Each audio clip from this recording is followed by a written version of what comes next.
start. In regard to the amending provision, I want to know from the minister what would be his difficulty even if minor offences are taken to courts of law. For instance, the Motor Vehicles Act deals with various offences, both major and minor, and various minor offences under the act are taken to courts and people are prosecuted.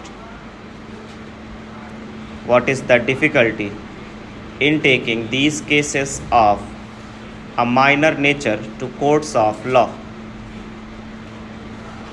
There, the people will have some safety that they will get a hearing, and if the offences are really offences, then they would be prosecuted. Otherwise, they will be acquitted.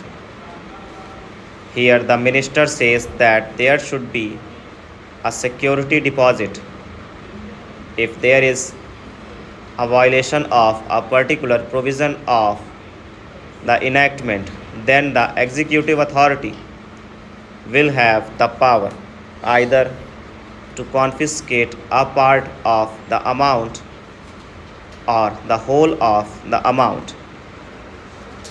We are clothing the executive authority with more powers. I do not grudge giving powers to the executive authority provided they are used properly and effectively and in a most fair manner. But unfortunately, there have been discriminations apart from the ineffectiveness of the various provisions wherever these provisions were used.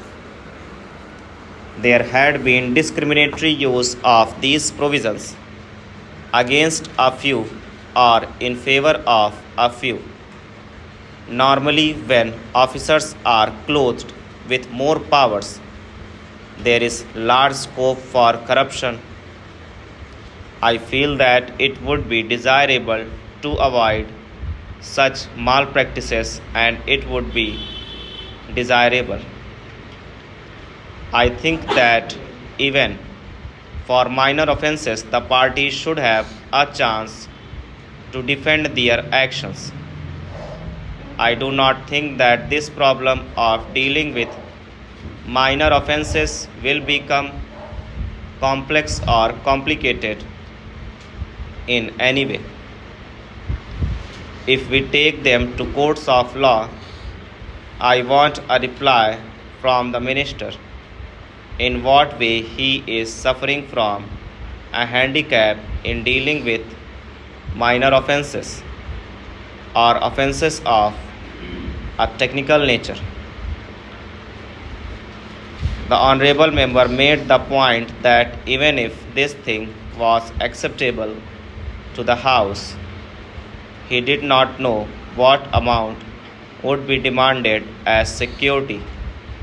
So the minister should tell us what amount is normally expected from a licensee in all cases and what the offences are which are of a technical or minor nature which he has in view.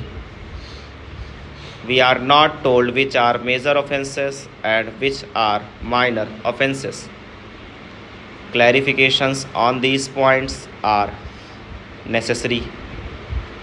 I wish that the act which came into effect long ago was implemented properly. I know that the minister here is very earnest in implementing it, but his colleagues at the state level and at the central level